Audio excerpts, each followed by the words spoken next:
Dear students, this is Anup Kumar Srivastava welcomes you all to our YouTube channel Scholars and Curious। पिछले video में spotting errors के बारे में step 1 में हमें क्या करना चाहिए वो मैंने आपको बताया था। जैसे सब्जेक्ट के अनुसार हेल्पिंग वर्ब आदि देखना, एडवर्ब का प्रयोग सही है या नहीं इसको देखना, रिलेटिव प्रोनाउन का प्रयोग देखना और कुछ कंजंक्शंस के बारे में भी बताया था। वो सब एक साथ एक ही फ्लो में देखे जाते हैं।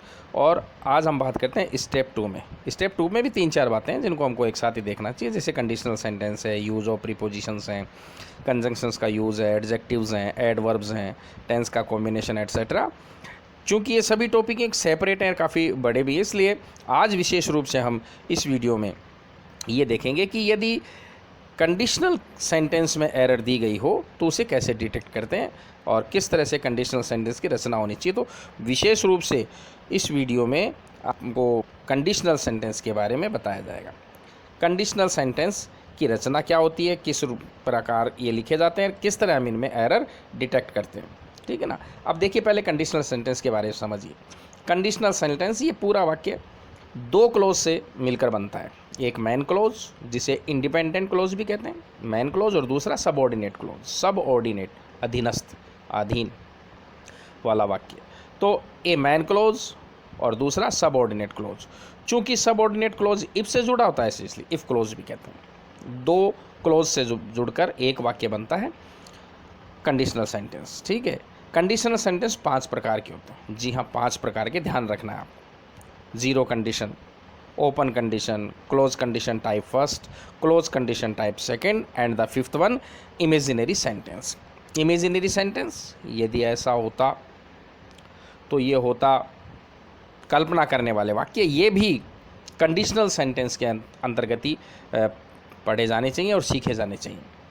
तो ये 5 प्रकार के सेंटेंस होते हैं कंडीशनल सेंटेंस में। अब इनकी वाक्य रचना देखिए। पहला, zero conditional sentence. Zero conditional sentence के वाक्य तब बनते हैं जब परिणाम निश्चित होता है, कि मतलब कोई कार्य होता है तो उसके परिणाम स्वरूप अगला कार्य होता ही है। इस प्रकार जब परिणाम निश्चित हो तो जीरो कंडीशनल सेंटेंस का उपयोग करना चाहिए, है ना। जैसे देखिए, if you don't brush your teeth, यदि तुम अपने दांतों को साफ नहीं करते हो, यू गेट कैविटीज़, तो दांतों में कैविटीज़ हो जाती हैं। इसी प्रकार व्हेन पीपुल स्मोक सिगरेट, जब लोग बाग सिगरेट पीते हैं, देयर हेल्थ सफ़र्स, तो उनका स्वास्थ्य खराब हो ही जाता है। इस प्रकार के जो वाक्य हैं ये जीरो कंडीशनल सेंटेंस कहलाते हैं। इनकी वाक्य रचना क्या होती है कि इफ़ के साथ present tense, present indefinite tense और अगले क्लोज में भी present indefinite, present indefinite plus present indefinite, if के साथ भी प्रेजेंट इंडेफिनिट और अगले क्लोज में भी प्रेजेंट इंडेफिनिट होना चाहिए। और एक बात और ध्यान रखो, इसमें इफ़ और वैन दोनों का प्रयोग होता है। इफ़ और वैन दोनों का अल्टरनेटिव प्रयोग होता है इनमें दोनों में। ये इफ़ की जगह वैन, वैन की जगह इफ़ का प्रयोग कर सकते हो जीरो कंडीशनल सेंटेंस में, ठीक है ना। और जब परिणाम निश्चित हो तब आपको इनका प्रयोग करना चाहिए। जैसे if you behave nicely with others, यदि आप दूसरों के साथ अच्छा व्यवहार करते हो, you get nice behave in return, तो आपको बदले में अच्छा व्यवहार ही प्राप्त होता है। इस प्रकार के जो वाक्य बनते हैं जीरो कंडीशन कहलाते हैं। और सेंटेंस बिल्डिंग ध्यान रखो, इफ क्लोज भी प्रेजेंट इंडेफिनिट में और मैन क्लोज भी प्रेजेंट इंडेफिनिट में ही होता है, ठीक है ना। अब दूसरे प्रकार के वाक्य ओपन कंडीशन। ओपन कंडीशन वे होते हैं जिनमें शर्त पूरी हो सकती है। वह वाक्य जिनमें शर्त पूरी हो सकती है, जैसे if he makes a little hurry, यदि वह थोड़ी जल्दी करेगा, he will catch the train, तो वह ट्रेन पकड़ लेगा। अर्थात ट्रेन रवाना होने में अभी कुछ समय बाकी है, यदि वह जल्दी करेगा ट्रेन पकड़ लेगा, अर्थात शर्त पूरी हो सकती है। इस प्रकार के सभी वाक्य ओपन कंडीशन वाक्य कहलाते हैं। जैसे देखिए, यदि तुम मुझे अपनी बर्थडे पार्टी में बुलाओगे तो मैं ज़रूर आऊँगा। If you invite me to your birthday party I will definitely come. If you invite me to your birthday party I will definitely come. ऐसे वाक्य में जो 2 क्लोज होते हैं, वो जिसमें इफ़ होता है वो इफ़ क्लोज हो गया, और जो दूसरा है परिणाम बताने वाला वो मैन क्लोज या इंडिपेंडेंट क्लोज कहलाता है। इसमें सेंटेंस बिल्डिंग क्या होती है इसकी, कि इफ़ क्लोज, ये तो प्रेजेंट इंडेफिनिट, इफ़ क्लोज के साथ तो प्रेजेंट इंडेफिनिट होता है, इफ़ क्लोज तो प्रेजेंट इंडेफिनिट का बना होता है, और जो मैन क्लोज है वो फ्यूचर इंडेफिनिट का। देखिए फ्यूचर इंडेफिनिट में 2 ही मॉडल काम आते हैं, शैल और विल, लेकिन ऐसा नहीं है। मैन क्लोज में शैल भी हो सकता है, विल भी हो सकता है, कैन भी हो सकता है और मे भी हो सकता है। ओपन कंडीशन में इफ क्लोज में तो प्रेजेंट इंडेफिनिट होता है और मैन क्लोज में शैल plus first form, will plus first form, can plus first form अथवा मे प्लस फर्स्ट फॉर्म का प्रयोग हो सकता है। जैसे सेंटेंस देखिए, इफ शी प्रैक्टिसेस डेली, यदि वह रोजाना अभ्यास करेगी, she will learn to drive scooty, तो वह स्कूटी चलाना सीख जाएगी। अब इस सेंटेंस में इफ शी प्रैक्टिसेस डेली, ये इफ क्लोज है जो कि प्रेजेंट इंडेफिनिट का है और जिसका हिंदी अर्थ है यदि वह रोज अभ्यास करेगी। और she will learn to drive scooty, ये मैन क्लोज है जो कि फ्यूचर इंडेफिनिट में है और इसका हिंदी अर्थ है वह स्कूटी चलाना सीख जाएगी। इन दोनों वाक्यों के बीच में एक कोमा लग रही है, ध्यान दीजिए। इस कोमा का अर्थ कंडीशनल सेंटेंस में निकलता है तो, देन का प्रयोग बार बार नहीं करते इनके अंदर, तो कोमा से अर्थ निकलता है she will learn to drive scooty, ये मैन क्लोज है और इफ शी प्रैक्टिसेस डेली, ये सबऑर्डिनेट क्लोज या इफ क्लोज है। यदि वह रोज अभ्यास करेगी तो स्कूटी चलाना सीख जाएगी। सेंटेंस बिल्डिंग ध्यान में दीजिए, इफ क्लोज प्रेजेंट इंडेफिनिट का होना चाहिए और मैन क्लोज फ्यूचर इंडेफिनिट का होना चाहिए अथवा कैन प्लस फर्स्ट फॉर्म का प्रयोग भी हो सकता है और मे प्लस फर्स्ट फॉर्म का प्रयोग भी हो सकता है। इन वाक्यों में जब हम एरर डिटेक्ट करते हैं तो ध्यान देते हैं इफ क्लोज में प्रेजेंट इंडेफिनिट का क्लोज देख लो आप, इफ के बाद में दिया गया है और जो आगे मैन क्लोज दिया गया है उसमें शैल, विल के साथ फर्स्ट फॉर्म, कैन भी हो सकता है, मे, कैन में के साथ फर्स्ट फॉर्म होनी चाहिए। जैसे देखिए, इफ़ यू सपोर्ट पीपल, यदि आप लोगों को सपोर्ट करते हो, people will also support you, लोग भी आपको सपोर्ट करेंगे। If the children get wet in the rain for too long, यदि बच्चे इतनी देर तक बारिश में भीगेंगे, दे विल फॉल इल, तो वे बीमार पड़ जाएंगे, है ना। ये कंडीशनल सेंटेंस हिंदी में तो जैसे बोले जाते हैं एक ही प्रकार से वैसे बोले जाते हैं, लेकिन इंग्लिश में ये मैन क्लोज पहले लिखकर इफ़ क्लोज बाद में लिखकर भी लिखे जाते हैं। जैसे देखिए, people will also support you if you support them, अब इसमें क्या है, मैन क्लोज पहले लिख दिया, फ्यूचर इंडेफिनिट का होना चाहिए, इफ़ क्लोज बाद में गया, इफ़ यू सपोर्ट देम। इसी प्रकार the children will fall ill, ये विल का प्रयोग है, मैन क्लोज पहले लिख दिया, if they get wet in the rain for too long, यदि वे इतनी देर तक बारिश में भीगेंगे।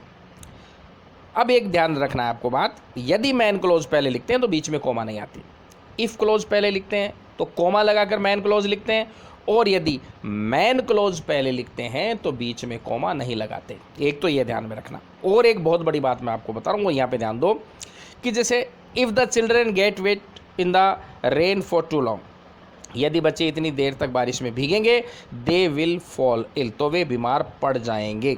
इसमें इफ़ क्लोज में जो कार्य हो रहा है वो पहले होता है और जो मैन क्लोज में कार्य दिया गया ना वो उसका परिणाम है, बाद में, वो कार्य बाद में। इस बात को ध्यान में रखना क्योंकि इनके एक्सेप्शंस हैं, कंडीशनल सेंटेंस के एक्सेप्शंस, अपवाद हैं, इसी वीडियो में पढ़ेंगे हम आगे। तो आपको इस बात का ध्यान रखना है कि इफ़ क्लोज का काम पहले होता है, मैन क्लोज का काम बाद में होता है। ये बेसिक रचना है इनकी, हम पढ़ रहे हैं बेसिक फिलहाल, एक्सेप्शंस बाद में पढ़ेंगे। तो ये बेसिक बातें ध्यान में रखो, बेसिक सेंटेंस बिल्डिंग है कि इफ़ क्लोज का कार्य पहले होता है और मैन क्लोज का कार्य बाद में होता है, ठीक है। यदि ऐसा होगा तो ऐसा हो जाएगा। ये बेसिक रचना के अनुसार यदि हम लिखते हैं तो इफ़ क्लोज में प्रेजेंट इंडेफिनिट का प्रयोग करते हैं और मैन क्लोज में फ्यूचर इंडेफिनिट का प्रयोग करते हैं, प्लस कैन का प्रयोग भी करते हैं और मे का भी। अर्थात इफ़ क्लोज में प्रेजेंट इंडेफिनिट और उधर मैन क्लोज में शैल, विल, कैन, मे, चारों मॉडल का प्रयोग किया जा सकता है, ठीक है ना। अब कंडीशनल जो ओपन कंडीशन है ना, इनमें देखिए इफ़ क्लोज में जैसे प्रेजेंट इंडेफिनिट है, प्रेजेंट इंडेफिनिट में किस प्रकार के वाक्य आ जाते हैं।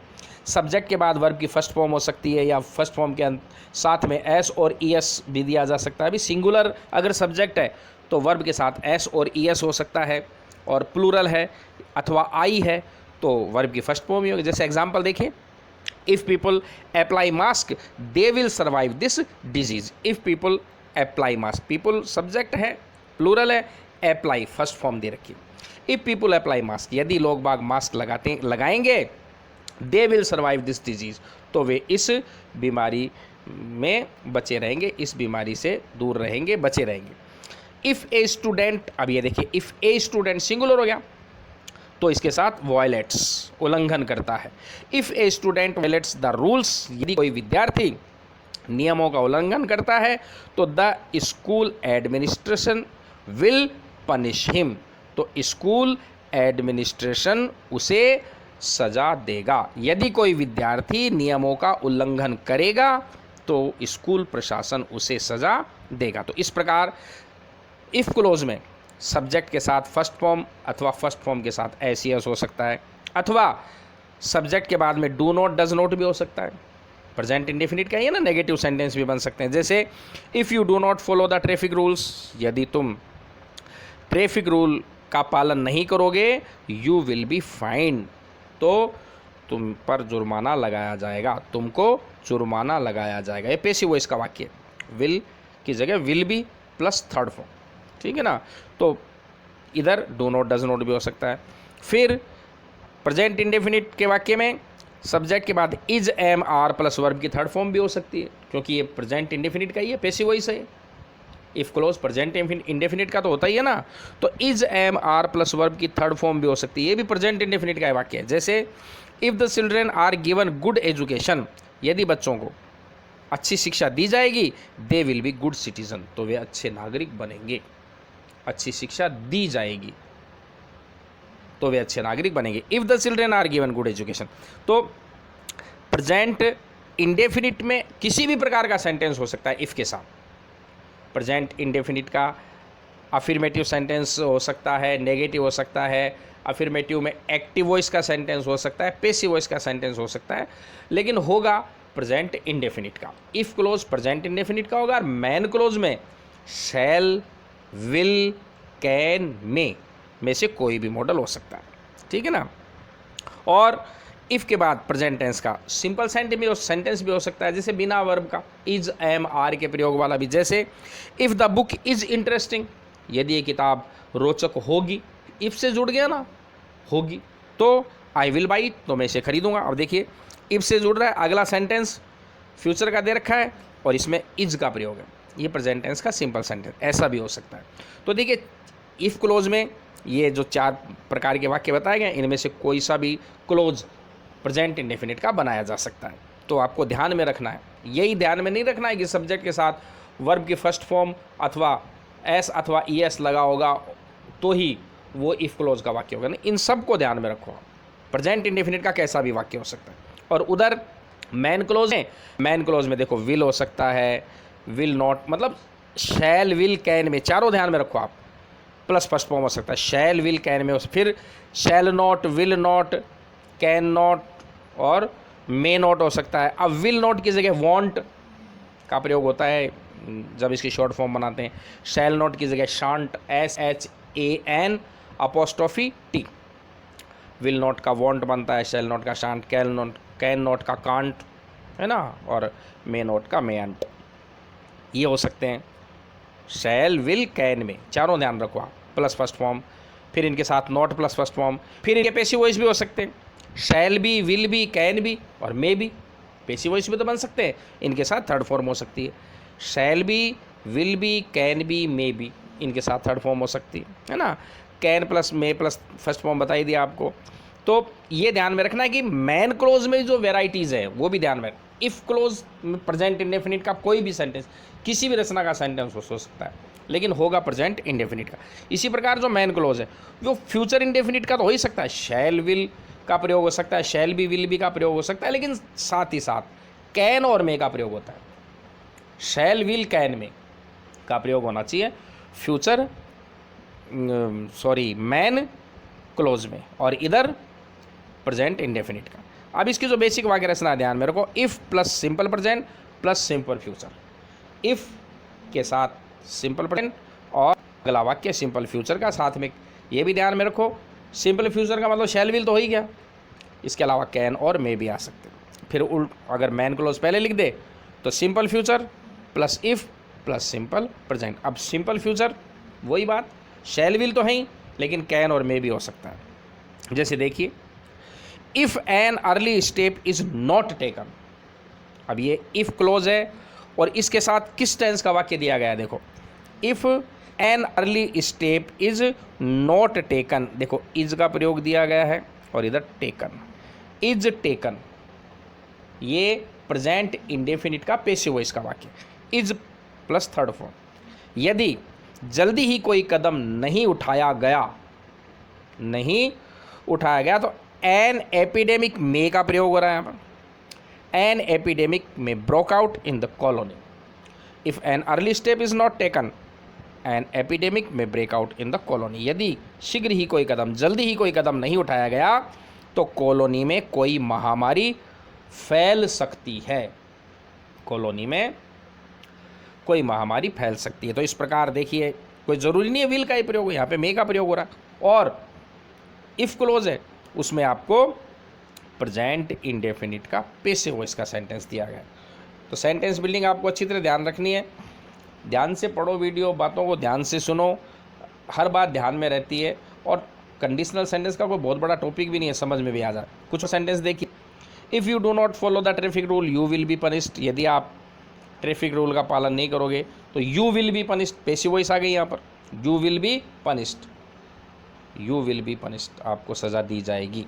यहाँ पर पैसिव वॉइस है, विल की जगह will be plus third form. और देखिए, any person can find a solution. अब देखिए, एनी पर्सन कैन फाइंड, ये मैन क्लॉज पहले दे दिया, कैन का प्रयोग दिया है। Any person can find a solution to any problem. कोई भी व्यक्ति किसी भी समस्या का समाधान प्राप्त कर सकता है। इफ़, अब इफ़ के बाद वाला वाक्य, इधर तो कैन दे दिया, ठीक है, तो अब इफ़ के बाद वाला वाक्य प्रेजेंट टेंस का होना चाहिए। ही इज पेशेंट, यदि वह धीरज वाला है, पेशेंट है अर्थात धैर्यवान है, तो कोई भी व्यक्ति किसी भी प्रॉब्लम का सॉल्यूशन प्राप्त कर लेगा। फिर if social distancing is not taken care of, if social distancing is not taken care of, यदि सोशल डिस्टेंसिंग का ध्यान नहीं रखा गया। फिर देखिए पैसिव वॉइस है, इफ़ क्लोज में प्रेजेंट इंडेफिनिट की पैसिव वॉइस है। यदि सोशल डिस्टेंसिंग का ध्यान नहीं रखा गया, it will be difficult to control this epidemic, तो इस महामारी को कंट्रोल करना मुश्किल हो जाएगा। इट विल बी डिफ़िकल्ट, अब देखो विल बी इसलिए दिया है sentence, will be plus third form नहीं है, ये विल ही है और प्लस ये बी फर्स्ट फॉर्म है, वर्ब की फर्स्ट फॉर्म है बी। हमेशा ये मत ध्यान में रखो विल बी हो गया तो बी के बाद में थर्ड फॉर्म ही होगी, ऐसा नहीं है। इट विल बी, बी मुख्य क्रिया के रूप में आई है। जब बी मुख्य क्रिया के रूप में आती है तो फर्स्ट फॉर्म में भी आती है। बी की जो तीनों फॉर्म किस प्रकार से होती है, बी यानी कि is are am be, second form was were और थर्ड फॉर्म बीन, तो be was were been first form के रूप में आई है। तो will plus first form future indefinite वाक्य। If social distancing is not taken care of it will be difficult to control this epidemic, यदि सोशल डिस्टेंसिंग का ध्यान नहीं रखा गया तो इस महामारी को कंट्रोल करना बहुत कठिन होगा। तो ये ओपन कंडीशन है, बहुत सिंपल सी वाक्य रचना है। इफ़ क्लोज में प्रेजेंट इंडेफिनिट होना चाहिए और मैन क्लोज में फ्यूचर इंडेफिनिट होना चाहिए, यानी कि शैल विल, और शैल भी हो सकता है, विल भी हो सकता है, कैन भी हो सकता है, मे भी हो सकता है, और वर्ब की फर्स्ट फॉर्म। अब दूसरे जो अगली जो कंडीशनल है वो है क्लोज कंडीशन फर्स्ट। 3 नंबर पर हम पढ़ते हैं क्लोज कंडीशन। अब क्लोज कंडीशन नाम है, अर्थात जो शर्त पूरी नहीं हो सकती, जिसमें समय समाप्त हो गया है ना, और जो शर्त पूरी नहीं हो सकती क्लोज कंडीशन। जैसे यदि ऐसा होता तो ऐसा हो जाता, हुआ नहीं परंतु ऐसा होता तो ऐसा हो जाता, है ना। जैसे यदि वह थोड़ी जल्दी करता तो बस पकड़ लेता, यदि वह थोड़ी जल्दी करता तो बस पकड़ लेता। बस चली गई उसके बाद में बोलने वाला वाक्य है, बस जा चुकी है, वह पकड़ नहीं सकता और यह शर्त पूरी नहीं हो सकती, बोलने का वाक्य। तो इसकी वाक्य रचना क्या होती है, अब ध्यान से सुनिए। देखिए ओपन कंडीशन की क्या थी, इफ़ क्लोज में प्रेजेंट इंडेफिनिट और मैन क्लोज में future indefinite, shell will can में। और क्लोज कंडीशन की वाक्य रचना क्या होती है, इफ़ क्लोज में पास्ट इंडेफिनिट, इफ़ क्लोज में पास्ट इंडेफिनिट, और मैन क्लोज में should would could might, should would could might plus verb की फर्स्ट फॉर्म। सिंपल याद करना, ओपन कंडीशन में इफ़ क्लोज में प्रेजेंट इंडेफिनिट, मैन क्लोज में शैल विल कैन में। क्लोज कंडीशन टाइप फर्स्ट में इफ़ क्लोज में पास्ट इंडेफिनिट और मैन क्लोज में should would could might plus verb की फर्स्ट फॉर्म। इनके चारों के साथ भी फर्स्ट फॉर्म में आती है। Should would could might plus verb की फर्स्ट फॉर्म का प्रयोग है। जैसे he would catch the bus if he made a little hurry, यदि वह थोड़ी जल्दी करता तो बस पकड़ लेता। ही वुड कैच द बस, देखो मैन क्लोज में वुड प्लस फर्स्ट फॉर्म दे रखा है, और इफ क्लोज में ही मैड सेकेंड फॉर्म है ना। मैक ए हरी जल्दी करना, और मैड ए हरी, ये मैड वर्ब की सेकेंड फॉर्म देखिए, ठीक है। तो इफ क्लोज में वर्ब की सेकेंड फॉर्म या पास्ट इंडेफिनिट, और मैन क्लोज में should would could might plus verb की फर्स्ट फॉर्म का प्रयोग होना चाहिए, ठीक है। अब एरर डिटेक्ट करने के लिए क्या देखते हैं कि इफ क्लोज में जो सेंटेंस दिया गया है ना, वो सब्जेक्ट प्लस वर्ब की सेकेंड फॉर्म ऑब्जेक्ट का होना चाहिए, यानी कि पास्ट इंडेफिनिट का होना चाहिए, और अगला वाक्य जो है उसमें subject plus would plus first form, would के अलावा शुड भी हो सकता है, कुड भी हो सकता है, माइट भी हो सकता है, लेकिन होगी वर्ब की फर्स्ट फॉर्म, और इधर वर्ब की सेकेंड फॉर्म पास्ट इंडेफिनिट के लिए बता। अब और भी पास्ट इंडेफिनिट के सेंटेंस बन सकते हैं, जैसे देखिए इसमें क्या होगा कि इफ़ क्लोज में सेकेंड फॉर्म प्लस ऑब्जेक्ट भी हो सकता है, फिर did not plus first form का प्रयोग, ये भी पास्ट टेंस का है, subject plus did not plus first form हो सकती है, और was were plus third form, passive voice बन गई पास्ट इंडेफिनिट की, was were plus third form का वाक्य भी हो सकता है। और उधर मैन क्लोज में ये should would could might plus first form, should would could might plus first form, और अथवा should be, could be, would B, might be plus verb की थर्ड फॉर्म, पैसिव वॉइस भी बना सकते हैं इनकी, शुड कुड वुड माइट, ये तो एक्टिव वॉइस, और should be, could be, would B, might be plus verb की थर्ड फॉर्म के वाक्य भी दिए जा सकते हैं पैसिव वॉइस में, ऐसा होता। पर जनरली पैसिव वॉइस इनकी मिलती नहीं है, बेसिक वाक्य रचना में should would could might plus verb की फर्स्ट फॉर्म ही मिलती है, ठीक है ना। अब वही है, यदि मैन क्लॉज को पहले लिख देते हैं तो सब्जेक्ट और वुड शुड कुड माइट वाला वाक्य पहले आ जाता है, बीच में इफ़ और बाद में पास्ट इंडेफिनिट का सेंटेंस होगा। एग्जाम्पल देखिए, if Punita did not give you her notes, if से वाक्य शुरू हो रहा है, और जो ये वाक्य दिया गया इसके बाद वाला देखो कौन से टेंस में, डिड नॉट लग रहा है, डिड नॉट गिव यानी पास्ट इंडेफिनिट का। तो अगले वाक्य में क्या होना चाहिए, शुड वुड कुड माइट में से एक मॉडल मिलना चाहिए, वर्ब की फर्स्ट फॉर्म मिलनी चाहिए, जो देखते हैं। You would not be able to pass the exams, तो आप एग्ज़ाम पास करने के योग्य नहीं होते, या आप एग्ज़ाम पास नहीं कर पाते। यदि पुनीता तुम्हें अपने नोट्स नहीं देती तो तुम एग्ज़ाम पास नहीं कर पाते। तो ये इफ़ क्लोज में डिड नॉट यानी कि पास्ट इंडेफिनिट का प्रयोग, और फिर मैन क्लोज में वुड प्लस फर्स्ट फॉर्म। दूसरा देखिए, if he was not informed, यदि उसे सूचित नहीं किया जाता। अब ही वाज प्लस वर्ब की थर्ड फॉर्म, ये पास्ट इंडेफिनिट की passive voice, was plus verb की third form, he would reach here, तो वह यहाँ पहुँच जाता। यदि उसे सूचित नहीं किया जाता तो यहाँ पहुँच जाता। ये जो पैसिव वॉइस के सेंटेंस देखिए, ज़्यादातर विद्यार्थी हैं उन्हें पता होगा एक्टिव की रचना पैसिव की रचना क्या होती है। उन विद्यार्थियों के लिए जिनको ये नहीं पता है एक्टिव पैसिव क्या होते हैं, पैसिव कैसे बनते हैं, क्या उनके लिए भी जल्दी ही उन्हें पैसिव वॉइस के वीडियो मिलने वाले। देखिए पैसिव वॉइस, डायरेक्ट, इनडायरेक्ट सभी के वीडियो 1 बाय 1 मिलते चले जाएंगे आपको। फिलहाल ये एरर डिटेक्ट करने वाला जो पोर्शन है इसमें 2-3 टॉपिक हैं, ये करवा कर और उसके बाद में बेसिक ग्रामर के प्रत्येक टॉपिक के वीडियोज़ आपको एक के बाद मिलते चले जाएंगे, ठीक है।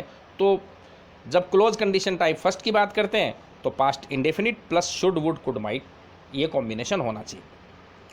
फिर अगला 4 नंबर पर क्लोज कंडीशन टाइप सेकंड, इसमें क्या होता है कि इफ़ क्लोज में पास्ट परफेक्ट का प्रयोग होता है, यानी कि सब्जेक्ट के बाद हैड प्लस थर्ड फॉर्म। अब देखो एक बार दोबारा रिकॉल करते हैं। ओपन कंडीशन में इफ़ क्लोज में प्रेजेंट इंडेफिनिट, फिर क्लोज कंडीशन टाइप फर्स्ट में इफ़ क्लोज में पास्ट इंडेफिनिट, और क्लोज कंडीशन टाइप सेकंड में इफ़ क्लोज में past perfect subject plus head plus third form का प्रयोग हुआ, और मैन क्लोज में should have, would have, could have और माइट हैव के साथ वर्ब की third form. Should have, could have, would have और माइट हैव के साथ वर्ब की थर्ड फॉर्म का प्रयोग होगा, ठीक है ना। जैसे एग्जाम्पल देखिए, this epidemic would not have spread so much, यह महामारी इतनी ज़्यादा नहीं फैलती if people had strictly followed the lockdown restrictions, यदि लोग बाग लॉकडाउन रेस्ट्रिक्शन का सख्ती से पालन करते। यह महामारी इतनी ज़्यादा नहीं फैलती यदि लोग बाग लॉकडाउन के प्रतिबंधों का सख्ती से पालन करते। अब इसमें देखिए वाक्य रचना के अनुसार दिस एपिडेमिक वुड, ये मैन क्लॉज चल रहा है तो वुड हैव प्लस वर्ब की थर्ड फॉर्म, ये स्प्रेड थर्ड फॉर्म है। स्प्रेड की तीनों फॉर्म स्प्रेड ही होती है, स्प्रेड स्प्रेड स्प्रेड, ठीक है ना। तो वुड नॉट हैव स्प्रेड, ये would have plus third form का प्रयोग है इसमें। तो फिर इफ क्लोज में had plus followed third form, यदि if people had strictly followed the lockdown restriction, had plus third form, if people strictly followed the lockdown restrictions, यदि लोग बाग लॉकडाउन रेस्ट्रिक्शन का सख्ती से पालन करते तो यह महामारी इतनी ज़्यादा नहीं फैलती। ये सेंटेंस लगभग क्लोज कंडीशन टाइप फर्स्ट का ही हिंदी अर्थ देते हैं, लेकिन थोड़ा सा यहाँ पर ध्यान देना है आपको। देखो, क्लोज कंडीशन टाइप फर्स्ट का काम कब करते हैं, जब बात हम कर रहे हैं तो उसमें क्या प्रेजेंट का बोध होता है, उस समय कही गई बात। यदि ऐसा करोगे तो ऐसा हो जाएगा। क्लोज टाइप जो सेकंड है ना, उसका अर्थ ऐसा ही निकलता है, यदि ऐसा करोगे तो ऐसा हो जाएगा, क्योंकि ये पास्ट, इसमें भाव पास्ट का निकल रहा है, लेकिन ये उस समय प्रेजेंट में ही कही गई बात है, उसी समय कही गई बात है। यदि ऐसा करोगे तो ऐसा हो जाएगा।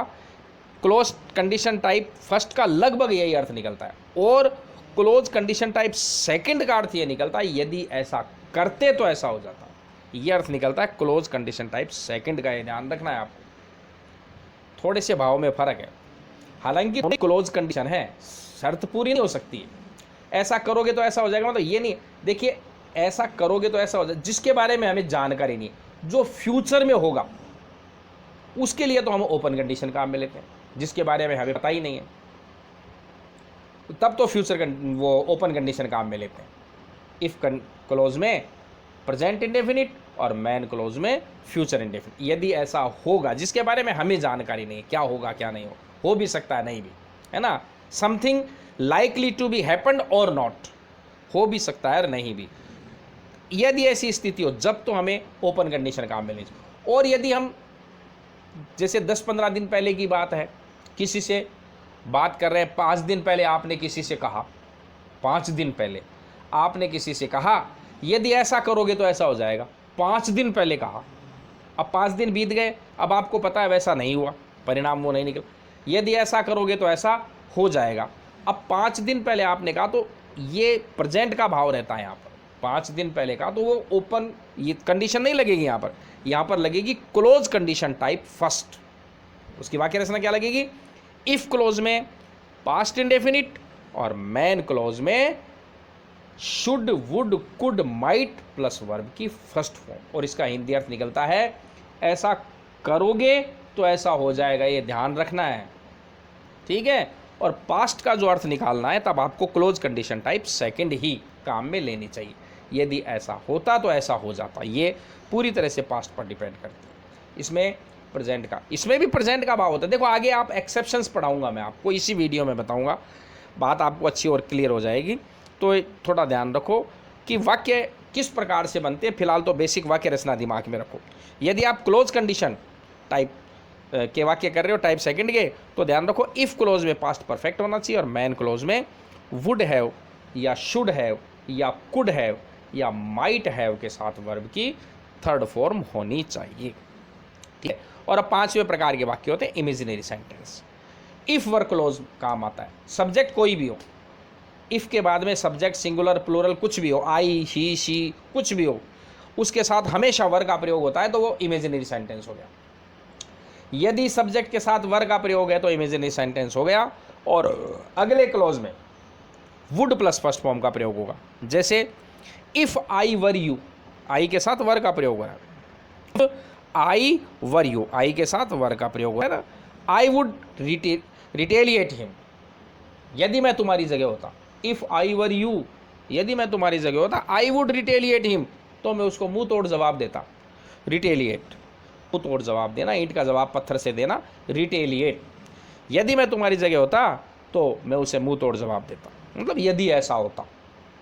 ऐसे जो भाव के वाक्य हैं वो इफ़ वर क्लोज में आते हैं। इफ़ के बाद में सब्जेक्ट के बाद यदि वर लगा दिया जाए तो इमेजिनरी सेंटेंस बन जाता है, और सभी सब्जेक्ट के साथ वर आता है, सिंगुलर प्लूरल का कोई फर्क नहीं पड़ता, सबके साथ ही वर आता है ना, तो वो इमेजिनरी सेंटेंस बन जाता है। जैसे देखिए, if he were my friend, यदि वह मेरा मित्र होता, जो कि है नहीं, है ना, यदि वह मेरा मित्र होता, I would invite him to my birthday party, तो मैं उसे अपनी बर्थडे पार्टी में इन्वाइट करता।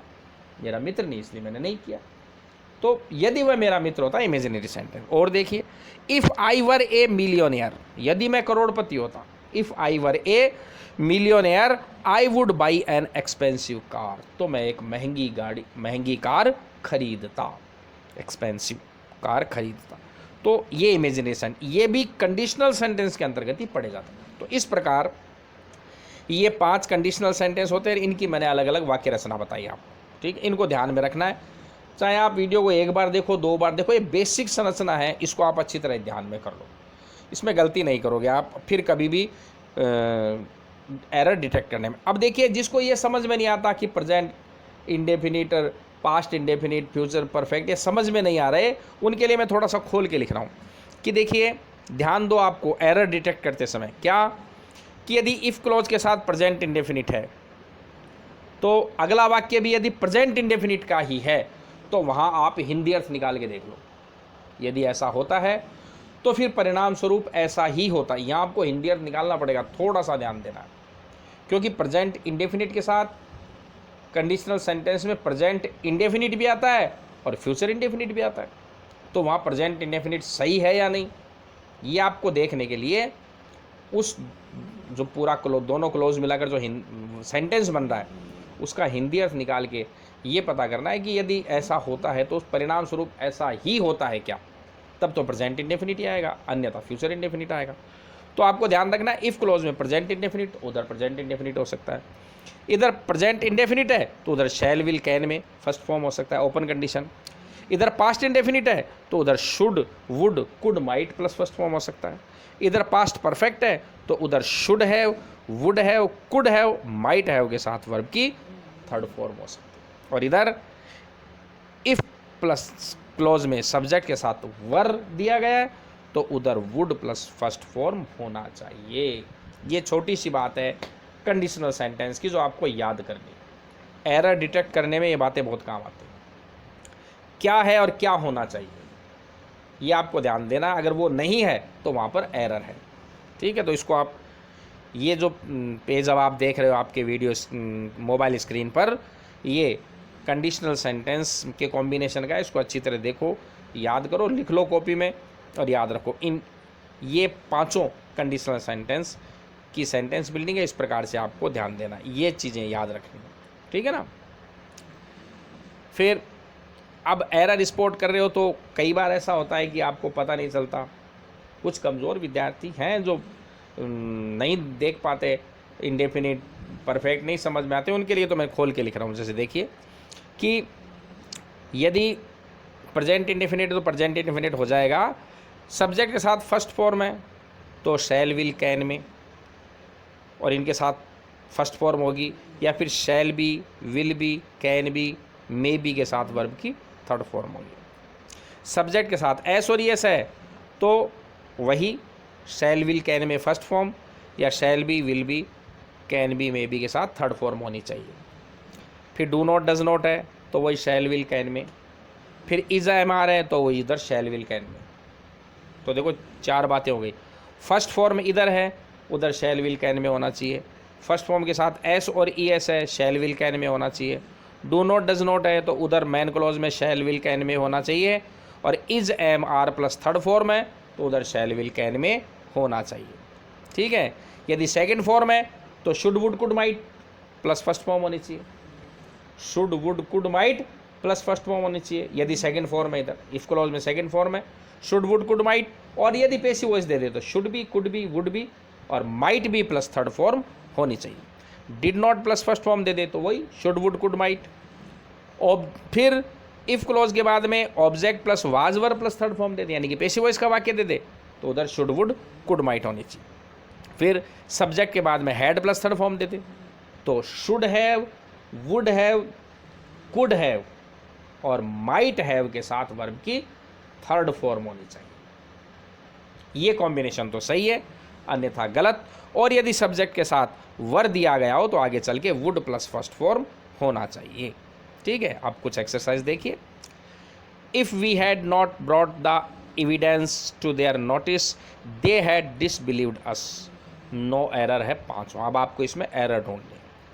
तो if we had not brought, देखिए यहाँ पर सब कुछ ठीक चला है, हैड प्लस थर्ड फॉर्म दे रखी है, हैड प्लस थर्ड फॉर्म। अब हैड प्लस थर्ड फॉर्म हो तो हमें क्या मिलना चाहिए? Should have, would have, could have, might have plus third form मिलनी चाहिए आगे चल के, है ना। तो अब देखिए दे हैड डिसबिलीव्ड, ये गड़बड़ हो गई। देखो यहाँ पर एरर आ गई, हैड के साथ हैड ही दे दिया, है ना। होना क्या चाहिए था? Would have डिसबिलीव्ड। मिल गई एरर, इस तरह ध्यान में था। अब दूसरा देखिए, if I will be having the time. अब बेसिक जो आपको बातें पढ़ाई उसमें क्या बताया था? इफ़ क्लोज में प्रेजेंट इंडेफिनिट आता है, शैल विल का प्रयोग नहीं करना है। बेसिक में कभी शैल विल का प्रयोग नहीं होता, जबकि इफ़ के साथ ही विल दे रखा है यार, यही मिल गई यार आपको। इफ़ क्लोज में ही दे रखा है ना विल का प्रयोग, तो यही मिल गई। तो पहले पोर्शन में गलती हो गई। अब आगे चलते हैं। If we have read the reviews more carefully. अब वी के साथ हैव दे रखा है प्रेजेंट परफेक्ट, तो प्रेजेंट परफेक्ट वाला अभी तक नहीं पढ़ा हमने, ये एक्सेप्शन में जाता है। If we have read the reviews more carefully we would have understood that the hospitals in the city rob people without giving any proper treatment। यदि हम उसके बारे में रिव्यूज़ को पढ़ चुके होते तो हम जान जाते कि इस शहर का अस्पताल लोगों को प्रॉपर ट्रीटमेंट दिए बिना ठग रहा है या लूटता है, ठगता है या लूटता है।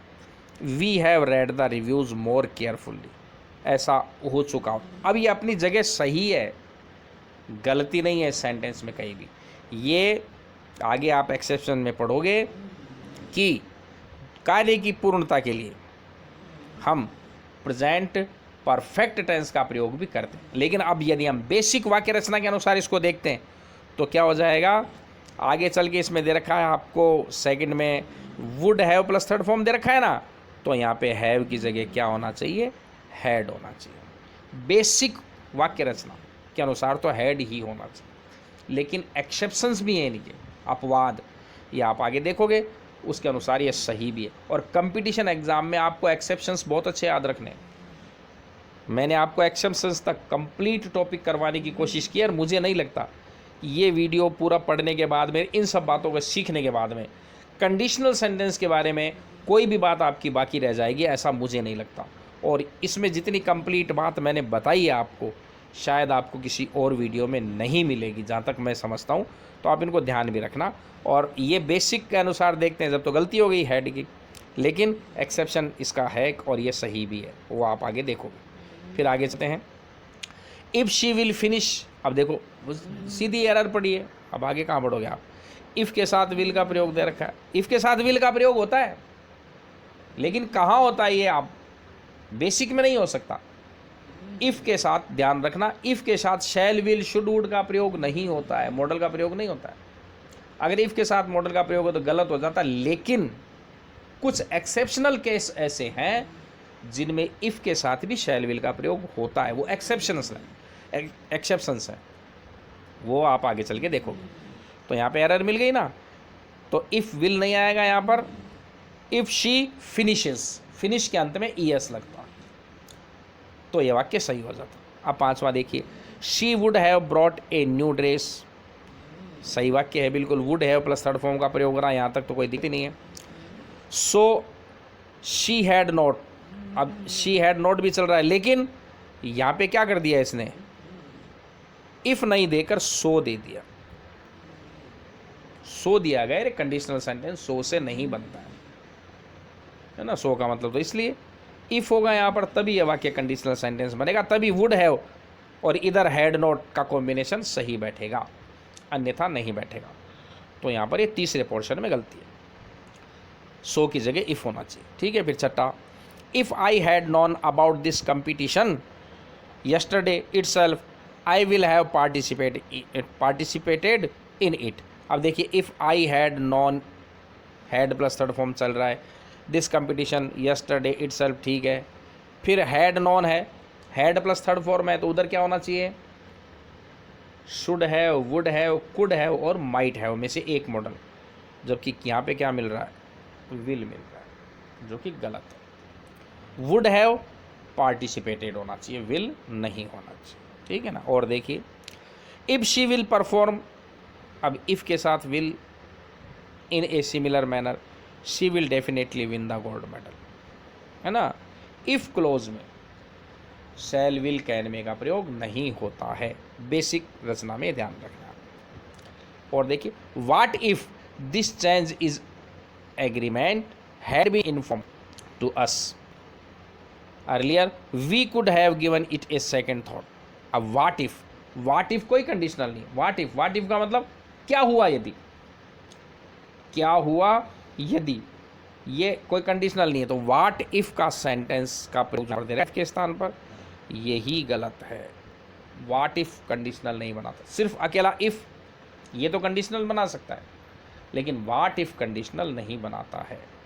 तो व्हाट इफ का मतलब तो क्या हुआ यदि, व्हाट इफ क्या हुआ यदि, what if your father is a minister, क्या हुआ यदि आपके पिताजी मंत्री हैं, तो व्हाट इफ तो उस रूप में आता है, कंडीशनल नहीं बनता, इसलिए यहाँ पे ये पहले ही पोर्शन में गलती है।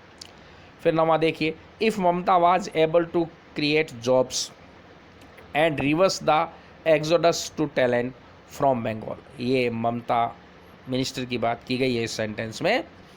If Mamata was able to create jobs, यदि ममता नई नौकरियां क्रिएट करने में सक्षम होती, and reverse the exodus of talent from Bengal, और बंगाल से प्रतिभा के पलायन को रिवर्स करने में, यानी कि बंगाल की प्रतिभा को वापस रोकने में सफल होती। एक्सोडस का मतलब होता है पलायन, दूसरी जगह ना, अच्छी प्रतिभाओं का दूसरी जगह चले जाना, टैलेंट माने प्रतिभा को रोकने में सफल होती। तो यहाँ पे वाज दे रखा है, अब पास्ट चल रहा है, और आगे क्या मिलना चाहिए, should, would, could, might plus first form मिलना चाहिए, should, would, could, might plus first form मिलना चाहिए, जो कि सी के साथ क्या दे रखा है, विल दे रखा है। गलत हो गया, तीसरे पार्ट में गलती। She would truly set the deal on her legacy as Bengal saviour, तो वह सचमुच बंगाल के सेवियर के रूप में, रक्षक के रूप में एक अपनी परंपरा को कायम रखती या सेट करती, यदि वह बंगाल की प्रतिभा को पलायन होने से रोकती, यदि ममता बंगाल की प्रतिभा को पलायन होने से रोकती, तो वह बंगाल की सेवियर के रूप में अपनी लेगेसी को स्थापित करती। तो यहाँ पे वाज दे रखा है, तो यहाँ पे वुड का प्रयोग होना चाहिए, जबकि विल का दे रखा है, तीसरे नंबर में गलती। This epidemic would not have spread in India so much, यह बीमारी भारत में इतनी ज़्यादा नहीं फैलती, if people had strictly followed the lockdown restriction, यदि लोग बाग लॉकडाउन रेस्ट्रिक्शन का सख्ती से पालन करते। अब इधर would have plus third form दिया गया, और इधर पीपल के साथ हैड प्लस थर्ड फॉर्म, बिल्कुल सही है वाक्य, इसमें है नो एरर, इस वाक्य में कोई एरर नहीं है। यदि लोग बाग, यह बीमारी भारत में इतनी ज़्यादा नहीं फैलती यदि लोग बाग लॉकडाउन रेस्ट्रिक्शन का सख्ती से पालन करते, तो ये वाक्य बिल्कुल सही है। तो नो एरर वाले वाक्य भी आएंगे, कोई ज़रूरी थोड़ी सब में एरर मिलेगी। ठीक है, अब कुछ बातों का ध्यान दो। देखो, इफ़ के साथ शैल, विल, शुड, वुड का प्रयोग नहीं होता है, एक्सेप्शन में होता है। बेसिक रचना में इफ़ के साथ शैल, विल का प्रयोग नहीं होगा। इफ़ के स्थान पर नेगेटिव सेंस देने के लिए अनलेस और अनटिल का भी प्रयोग होता है। हमेशा इफ़ ही नहीं मिलेगा आपको, अनलेस और अनटिल भी मिल सकता है। अनलेस का मतलब होता है यदि नहीं, और अनटिल का मतलब होता है जब तक नहीं। जैसे देखिए, unless people follow social distancing, यदि लोग बाग सोशल डिस्टेंसिंग का पालन नहीं करेंगे, यदि नहीं करेंगे, the risk of covid will not reduce, तो कोविड-19 का खतरा कम नहीं होगा। ठीक है, अनलेस का प्रयोग है। अब अंटिल का देखिए, the nursery school will not be allowed to be open, nursery विद्यालयों को खोलने की अनुमति नहीं दी जाएगी अंटिल, जब तक कि until A corona vaccine is created, जब तक कि कोरोना वैक्सीन नहीं बनती। देखो ये कोरोना वैक्सीन इज क्रिएटेड, ये पैसिव वॉइस का वाक्य है, इज प्लस थर्ड फॉर्म है ना, और ये will be plus third form, ये फ्यूचर की पैसिव वॉइस और ये प्रेजेंट की है ना, और अंटिल से जोड़ी गई है, तो ये कंडीशनल बन गई। तो इफ़ के स्थान पर अनलेस और अंटिल का प्रयोग भी किया जाता है, इसका भी ध्यान दो। ठीक है, और जो क्लोज कंडीशन टाइप सेकंड है ना, जिसमें पास्ट परफेक्ट का प्रयोग होता है, ऐसे वाक्यों में हैड को पहले लिख, इफ़ के स्थान पर हैड लगाकर भी वाक्य बना लेते हैं। इफ़ के स्थान पर हैड, इफ़ हटा देते हैं और हैड को पहले लिखते हैं, वो भी कंडीशनल बन जाता है ना। जैसे हैड ही इन्वाइटेड मी, यदि वह मुझे आमंत्रित करता, I would have attended his function, तो मैं उसके फंक्शन में जाता। तो देखो इफ़ की जगह हैड का प्रयोग है। ये इफ़ ही हैड इन्वाइटेड मी, ये बनना चाहिए ना वाक्य, इफ़ ही हैड इन्वाइटेड मी, तो इसमें क्या किया, इफ़ तो हटा दिया और हैड को पहले लिख दिया और बाकी मैन क्लोज वैसा का। तो ऐसे भी दिए जा सकते हैं कंडीशनल सेंटेंस। इस रचना का भी आपको ध्यान रखना है, हैड से प्रारंभ करके भी दे सकते हैं। ठीक है, अब देखिए एक्सेप्शंस। ये एक्सेप्शंस कंपटीशन एग्जाम में आ सकते हैं और नहीं भी आए तो भी आपके लिए देखो जानकारी रखनी बहुत ज़रूरी है। ये वीडियो कंप्लीट आप पढ़ लो, ध्यान से देख लो, समझ लो, इसके बाद में कंडीशनल सेंटेंस संबंधी जो दिक्कत है वो आपके दिमाग में बिल्कुल नहीं रहेगी। अब देखिए, मैं आपको बताता आ रहा हूँ कि शैल विल का प्रयोग इफ़ के साथ नहीं होता है। इफ़ क्लोज में शैल विल कैन मे का प्रयोग नहीं होता है, ये पढ़ते हैं हम बेसिक में। लेकिन यदि मैन क्लोज में दिया गया कार्य इफ़ क्लोज से पहले होता है, अभी तक क्या पढ़ रहे थे, इफ़ क्लोज का कार्य पहले होता है, मैन क्लोज का बाद में, समझाया था मैंने आपको रुक के। अब यदि मैन क्लोज में दिया गया कार्य इफ़ क्लोज से पहले होता है तो दोनों क्लोज में फ्यूचर इंडेफिनिट आ जाता है।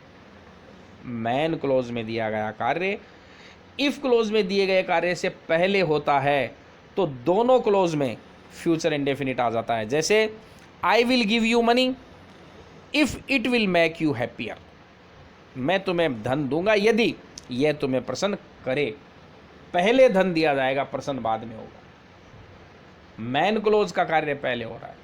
ऐसे भाव के सेंटेंस हों तो इन दोनों में फ्यूचर इंडेफिनिट आ जाता है ना। परंतु देखिए कुछ और भी sentence, if you will keep all the Windows shut, यदि तुम सभी खिड़कियां खुली रखोगे, of course you will get headaches, तो निसंदेह तुम्हें सरदर्द होगा। अब इसमें हालांकि सरदर्द बाद में होगा, पहले खिड़कियां खोलोगे, लेकिन फिर भी इफ़ के साथ विल आ रहा है। क्यों? क्योंकि ऑब्स्टिनेट, जिद करके बैठा है खिड़की बंद रखूंगा, तो उसको समझाते हुए कहा गया ये बात।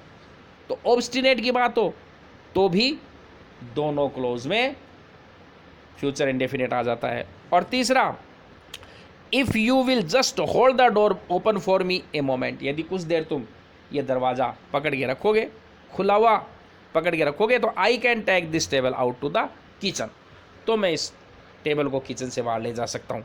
अब इसमें भी पहले दरवाज़ा खुला रखोगे और टेबल बाद में ले जाई जाए, तो इफ़ क्लोज का कार्य पहले हो रहा है, तो नियमानुसार इफ़ क्लोज प्रेजेंट इंडेफिनिट में होना चाहिए। लेकिन इस वाक्य में विलिंगनेस, आपकी इच्छा, विलिंगनेस, भाई पकड़ो, आपको कहा गया है, अब मना कर दोगे तो बात अलग है, विलिंगनेस है आपकी, यदि पकड़ोगे तो मैं बाहर ले जाऊंगा। इस प्रकार के भाव के वाक्य हों तो उसमें भी इफ़ क्लोज में शैल विल कैन मे का प्रयोग हो जाता है। ये एक्सेप्शंस है। अन्यथा बेसिक रूप से जितने भी सेंटेंस बनते हैं उन सभी सेंटेंसेस में इफ़ क्लोज में शैल विल कैन मे का प्रयोग नहीं होता है। लेकिन ये कुछ अपवाद है जहाँ पर इफ़ क्लोज में शैल विल कैन मे का प्रयोग हो सकता है। ठीक है, अब यदि इफ़ क्लोज में कोई प्रिडिक्शन दी गई हो, कोई पूर्व कल्पना यदि ऐसा होगा तो उसमें क्या करते हैं कि विल के स्थान पर गोइंग टू का प्रयोग भी करते हैं। जैसे I will bring my umbrella, main clause है, I will bring my umbrella if it is going to rain later, यदि बाद में बरसात होने वाली हो तो मैं अपना छाता ले जाऊंगा। प्रिडिक्शन है, बरसात होने की संभावना बताई गई, तो यहाँ पर गोइंग टू का प्रयोग किया गया। इफ क्लोज में गोइंग टू का प्रयोग भी किया जा सकता है। फिर कोई बहुत ही ऐसी संभावना हो, हाईली अनलाइकली और अनथिंकेबल, जिसके बारे में सोचते नहीं हो, वो आप चाहते नहीं हो कि वो आपके सामने ऐसा हो, और यदि ऐसा हो जाए, ऐसी कोई संभावना के वाक्य बताए जाए तो उसमें इफ वर क्लोज काम आती है। तो इफ वर की जगह इफ वर टू का प्रयोग होता है ना। जैसे देखिए if he were to be my boss, देखो वर की जगह वर टू का प्रयोग हो रहा है।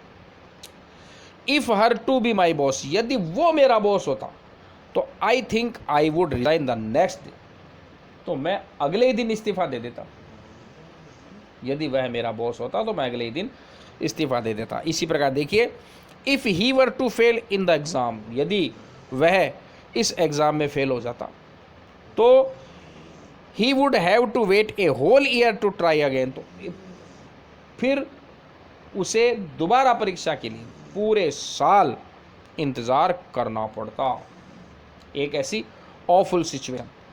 तो अनथिंकेबल, अनलाइकली जो बातें होती हैं जिसके बारे में आप सोचना नहीं चाहते, वो करना भी नहीं चाहते, और उसके बारे में बात होती है, और यदि ऐसा होता तो क्या हो जाता। ऐसी सिचुएशन के लिए वर के स्थान पर वर टू का प्रयोग करना। इफ वर जो क्लॉज होता है ना, इमेजिनरी सेंटेंस वाला, उसमें वर के स्थान पर वर टू का प्रयोग हो जाता है।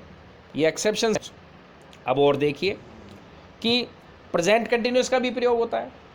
अभी तक तो प्रेजेंट इंडेफिनिट का पढ़ा, लेकिन यदि कोई कार्य प्रोग्रेसिव है तो प्रेजेंट कंटिन्यूस का भी प्रयोग हो सकता है। If he is telling a lie, यदि वह झूठ बोल रहा है तो ही विल बी पनिश्ड, उसे सजा दी जाएगी।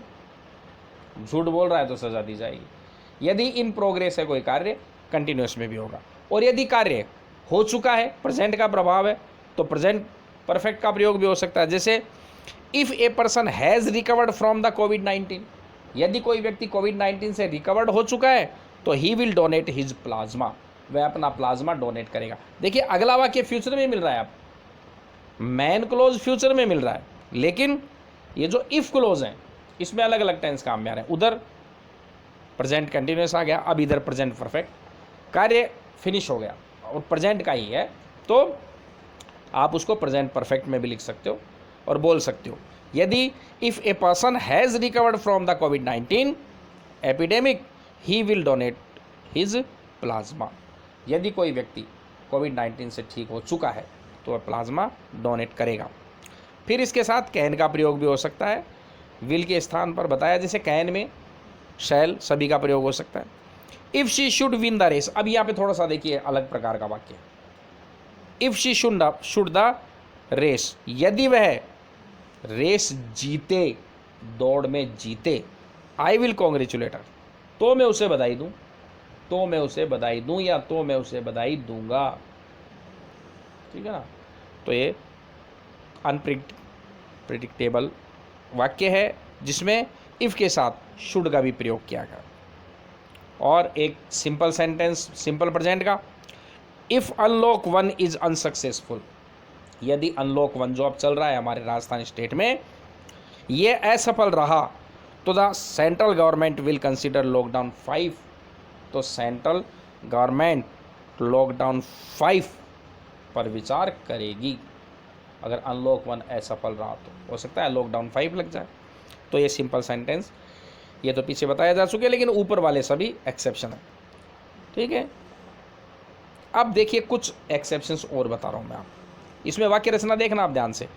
If people strictly followed lockdown restriction, अब पीपल स्ट्रिक्टली फॉलोड, देखिए यहाँ पर सब्जेक्ट है पीपल और तुरंत बाद में सेकंड फॉर्म दे रखा है ना, फॉलो, तो सब्जेक्ट प्लस सेकंड फॉर्म हो तो क्या मिलना चाहिए, should would could might plus first form, यही मिलना चाहिए ना। अब यहाँ पे क्या दे रखा है, this epidemic would not have, would have plus third form दे रखी है। देखो क्या अर्थ निकला इसका। यदि भारत में लोग लॉकडाउन प्रतिबंधों का सख्ती से पालन करते तो यह महामारी इतनी ज़्यादा नहीं फैलती। इधर सेकंड फॉर्म और इधर would have plus third form का प्रयोग भी दिया गया है, जो कि दिया जा सकता है। ऐसा होता तो ऐसा होता या नहीं होता के लिए सब्जेक्ट प्लस सेकंड फॉर्म और would have plus third form इसका प्रयोग भी दिया गया। और देखिए दूसरा, इफ़ आई न्यू, अब यहाँ पर सेकंड फॉर्म, ये तो चलो कोई बात नहीं। और आगे सब्जेक्ट ये रहा, you had committed, had plus third form दिया गया। यदि मैं जानता, you had committed this theft, यदि यह चोरी तुमने की, यदि मैं ये जानता कि यह चोरी तुमने की है। अब हैड प्लस थर्ड फॉर्म दिया गया है तो आगे क्या मिलना चाहिए, should have, would have, could have या माइट हैव के साथ थर्ड फॉर्म मिलनी चाहिए ना। लेकिन I would never support you plus first form मिल रही है। यदि मैं जानता कि ये चोरी तुमने की है तो मैं पर आसानी देता। ये दोनों क्या है कि प्रेजेंट टेंस का भाव रखते हैं। ऊपर वाले वाक्य में भारत में लोग प्रतिबंध का सख्ती से पालन करते तो महामारी इतनी ज़्यादा फैलती, मतलब अब भी करेंगे तो नहीं फैलेगी, प्रेजेंट का भाव रखते। इसी प्रकार मुझे पता होता कि चोरी तुमने की तो तुम्हारा साथ नहीं देता, अब भी यदि अब पता चल जाए अब भी मैं तुम्हारा साथ नहीं, अब भी मैं तुम्हारा साथ छोड़ रहा हूं। ये भाव होते हैं इसके अंदर, प्रेजेंट का भाव होता है। तो इधर देखिए सब्जेक्ट के साथ सेकंड फॉर्म है तो आगे would have plus third form आ गई, और इधर सब्जेक्ट के बाद में हैड प्लस थर्ड फॉर्म है तो आगे चल के वुड प्लस फर्स्ट फॉर्म का प्रयोग भी किया गया है। तो ये भाव सूचक है। ये देखिए कंपटीशन एग्जाम के लिए तो बहुत ज़्यादा मुख्य नहीं है, क्योंकि यदि आप इधर हैड प्लस कमिटेड देखोगे तो आगे चल के would have plus third form यही ढूंढोगे आप। लेकिन फिर भी कुछ माइनर सी डिफरेंस है इनके अंदर, उस डिफरेंट को आपको दिमाग में रखना है, ध्यान भी रखना है। ऐसे वाक्य भी आ सकते हैं, तो कहीं ऐसा नहीं हो आप हैड प्लस थर्ड फॉर्म के साथ would have plus third form भी ढूंढते रह जाओ और वहाँ ज़बरदस्ती एरर डिटेक्ट कर लो जबकि वो सही हो, पोर्शन एरर कहीं और ही हो। तो ये थोड़ा ध्यान में रखना। और अगला वाक्य ये सिंपल सेंटेंस है जो बताया जा चुका है। If the teachers are not given the salary of lockdown period, यदि अध्यापकों को लॉकडाउन पीरियड का वेतन नहीं दिया गया तो some so called big private schools will be shut down, तो कुछ तथाकथित बड़ी बड़ी स्कूलें बंद होती नजर आएंगी। यदि अध्यापकों को लॉकडाउन पीरियड का पेमेंट या सैलरी नहीं दी गई तो कुछ तथाकथित बड़ी बड़ी स्कूल्स बंद होती नजर आएंगी। तो इधर तो सिंपल प्रेजेंट है पैसिव वॉइस, और इधर विल बी का प्रयोग हो रहा है। दोनों जगह पैसिव वॉइस का प्रयोग किया गया। ठीक है, ये कुछ बातें हैं जिनको आपको ध्यान में रखना है, सभी नियम ध्यान में रखने हैं। अब मैं इस वीडियो में आपके लिए ये कुछ सेंटेंस छोड़ रहा हूँ जो आपको स्वयं करने हैं, और किसी भी प्रकार की क्वेरी के लिए आप कमेंट कर सकते हो, पूछ सकते हो, या आपको हल करने हैं और आप इनका उत्तर लिखोगे। कहीं भी दिक्कत आए तो आप मुझसे पूछ सकते हो। ज़रूर बताइए वीडियो कैसा लगा, आपके उपयोग का है या नहीं। वीडियो को देखने के लिए thank you very much. See you again with a new video. Till then goodbye, नमस्कार।